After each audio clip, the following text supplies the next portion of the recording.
قرآن کریم میں جو سائنسی معجزات آج سامنے آ رہی ہیں، یہ اس بات کا ثبوت ہے کہ قرآن کسی انسان کا نہیں بلکہ اللہ کا کلام ہے۔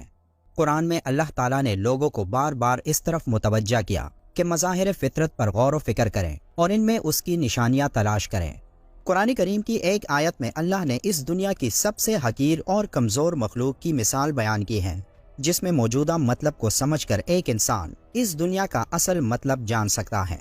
تمام جانداروں میں یہ نشانیاں موجود ہیں، لیکن چند ایک خاص طور پر وہ ہیں جن کا ذکر اللہ نے قرآن پاک میں فرمایا، اور انہی جانداروں میں سے ایک مچھر ہے۔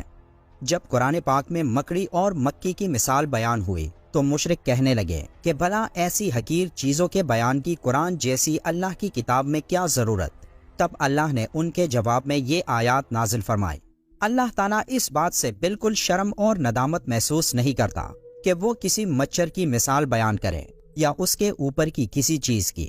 جو مومن ہیں وہ یقین کرتے ہیں وہ ان کے پروردگار کی طرف سے سچ ہے، اور جو کافر ہیں وہ کہتے ہیں کہ اس مثال سے خدا کی مراد ہی کیا ہے۔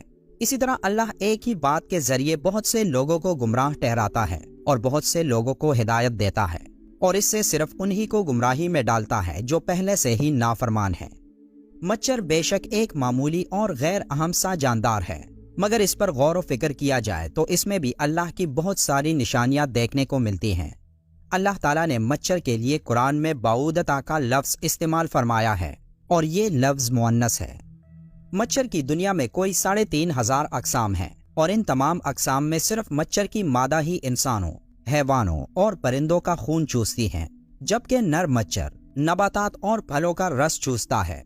سوال یہ پیدا ہوتا ہے کہ مچھر کی جنسی شناخت تو آج کی میڈیکل سائنس کا کارنامہ ہے کہ آج ہمارے پاس ایسی جدید خوردبین ہیں جو کسی شے کو ہزاروں اور لاکھوں گنا بڑا کر کے دکھاتی ہیں، جبکہ قرآن نے بعودتا کا لفظ بول کر 1450 سال قبل بتا دیا کہ وہ مچھر جس سے انسانوں کو تکلیف پہنچتی ہے وہ مادہ مچھر ہے، نر نہیں ہے۔ منافقوں نے اگرچہ مچھر اور مکھی کے چھوٹے پن کی وجہ سے قرآن پر اعتراضات کیے، لیکن اگر ان میں تھوڑی سی عقل ہوتی اور اس چھوٹے سے جانور کی ساخت اور بناوٹ پر غور و فکر کرتے تو سمجھ لیتے کہ اس کے بنانے میں باریک بینی اور عمدگی کی ایک دنیا صرف ہوئی ہے کہ جس سے عقل حیران رہ جاتی ہے۔ امام جعفر صادق اس چھوٹے سے حیوان کی خلقت کے بارے میں ارشاد فرماتے ہیں، اللہ نے مچھر کی مثال دی ہے، حالانکہ وہ جسامت کے لحاظ سے بہت چھوٹا ہے، لیکن اس کے جسم میں وہ تمام آلات اور اعضاء ہیں جو خشکی کے سب سے بڑے جانور کے جسم میں ہیں، یعنی ہاتھی، اور اس کے علاوہ بھی اس کے 2 عضو یعنی سینگ اور پر ہیں جو ہاتھی کے پاس نہیں۔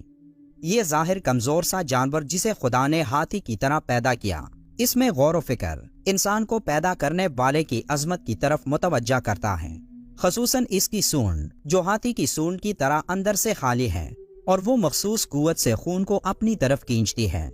یہ اتنا حساس ہوتا ہے کہ صرف کسی چیز کے اٹھنے سے خطرہ محسوس کر لیتا ہے اور بڑی تیزی سے اپنے آپ کو خطرے کی جگہ سے دور لے جاتا ہے، اور تعجب کی بات یہ ہے کہ انتہائی کمزور ہونے کے باوجود بڑے سے بڑے جانور کو عاجز کر دیتا ہے۔ حضرت علی رضی اللہ تعالیٰ عنہ نے فرمایا، اگر دنیا جہاں کے سب زندہ مخلوقات جمع ہو جائیں اور باہم مل کے کوشش کریں کہ ایک مچھر بنا لیں تو وہ ہرگز ایسا نہیں کر سکتے، بلکہ اس جاندار کی خلقت کے اسرار پر ان کی عقلیں دنگ رہ جائیں گی اور وہ تک کر انجام کو پہنچ جائیں گے۔ آج میڈیکل سائنس دانوں نے مچھر کی 3500 کے لگ بھگ اقسام کی کھوج کی ہے، لیکن یہ تعداد یقینی نہیں۔ اب ان کی کل اقسام کتنی ہیں یہ صرف ایک اللہ ہی کو علم ہے۔ میری طرح آپ میں سے بھی بہت سے دوستوں کے ذہنوں میں یہ خیال آیا ہوگا کہ آخر اس مثال کا مطلب کیا ہے، لیکن جب آپ ایک مچھر کی آنکھ کو دیکھیں تو آپ کا دماغ مفلوج ہو جائے گا۔ مچھر کی ایک آنکھ کے اندر بھی کئی آنکھیں ہیں، اور یہ تمام آنکھیں ایک ساتھ کام کرتی ہیں۔ جب آپ اس کے بارے میں جان لوگے تو تب آپ کے ذہن میں بھی یہ آیت کریمہ آئے گی۔ سائنس نے اس مچھر کے بارے میں بہت کچھ انکشافات کیے کہ یہ چھوٹی سی مخلوق کتنے انسانوں کی جان لیتا ہے۔ یہ تو بہت تفصیلی باتیں ہیں، مگر چند باتیں ایسی ہیں جو میں آپ سے شیئر کرنا چاہوں گا۔ مچھر کی 100 آنکھیں ہیں جو سب کے سب اس کے سر میں ہیں۔ ایک مچھر کے 48 دانت ہیں، اس کے 3 دل ہیں اور تینوں مختلف قسم کے ہیں۔